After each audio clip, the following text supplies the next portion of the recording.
একটা সময় কথা ছিল বেশি করে রুটি খান, ভাতের উপর চাপ কমান, কিন্তু সময় কিন্তু পাল্টেছে। এখন বলতে হবে যে ভিটামিন সি সমৃদ্ধ ফল বেশি খান, নিজেকে মানে সব দিক থেকে ভালো রাখুন। কারণ এই এই মৌসুমে কিন্তু লেবু আপনার জন্য খুবই উপকারী। সেটা আপনি শরবত আকারে খেতে পারেন, এমনিও খেতে পারেন। আর লেবুর দাম তুলনামূলক কিন্তু কম। এই যে লেবুটা দেখছেন, এটি সিরাজগঞ্জের মানে আমাদের ক্ষেতের একটি লেবু, যেটা আমি আসলে দেখানোর জন্যই নিয়ে এসেছি। যে এলাকায় কিন্তু যে পারছে সে কিন্তু ক্ষেত থেকে নিজের মতো করে নিয়ে যাচ্ছে। তারপরেও যত লেবু গাছে ধরা আছে তাতে আমাদের নিজেদের কিন্তু হয়ে যাচ্ছে এবং আশেপাশে মানুষকেও আমরা দিতে পারতেছি।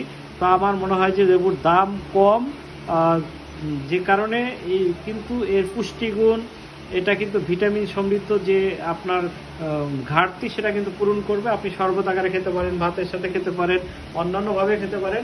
নানাবিধ নানাবিধ উপকারী লেবু কিন্তু আপনারা যে কোনো সময় খেতে পারেন, যেটা আপনার শরীরের অনেক ঘাটতি পূরণ করবে। বিশেষ করে ভিটামিন সি সংক্রান্ত যে ঘাটতি আছে সেটা পূরণ করবে। আপনারা সবাই ভালো থাকুন। আল্লাহ হাফেজ।